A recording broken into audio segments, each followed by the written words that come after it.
Today for math, your goal is I find the mean in a data set. So before we learn about that, we're going to review a few concepts that we've already learned. So the first thing I want you to do is think about the fact that we've learned all these new words over the past few days and think about what they mean. So the word minimum, what does that mean? Refresh your memory. What does the word maximum mean? Median is another word we learned. What does that mean? And then range was our last new word. So these four words are the words that we've been working on for the past couple of days. And today we're going to learn a new word. So to start, we'll talk about what that concept is. This says 6 students have some cubes. They want to share them evenly. How many cubes does each student get? So right now, if I'm looking at this, I'm noticing that there's a minimum of 3 here. There's a maximum of 10 with Megan. And so my range is from 3 to 10. And if we want to even them out, that means every student's going to have the same amount. So I can start to distribute them. So now everyone has at least 4. And then I can keep going.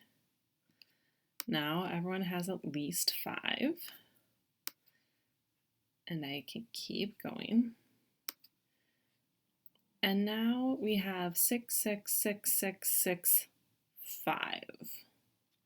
So when I distribute them evenly, we end up with about 6 in each one. Okay, so each student gets about 6.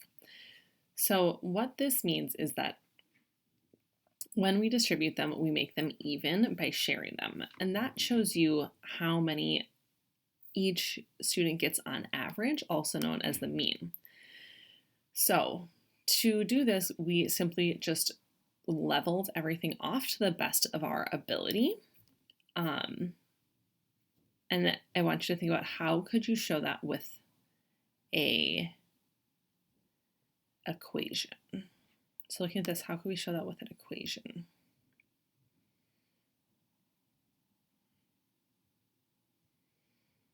All right, so again, maximum is our biggest number, minimum is our smallest number, range is the distance between, and then median is our middle number, and mean is the leveling off of the data or making it into an average.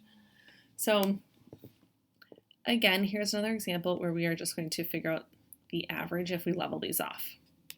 So if I'm looking at this, we have 8, 11, 10, 7. Well, we need to somehow try to make these even and level them off. So I, again, can try to move things over. So now this one has 8. This one now has 10. This one still has 10. So now this one has 9. And this one has 9. And this one has 10. So I can move this over, and now I have 9, 9, 9, and 9. So on average, if every kid had the same amount, each kid would have 9. So again, think about how could you level this off and what equation could you use?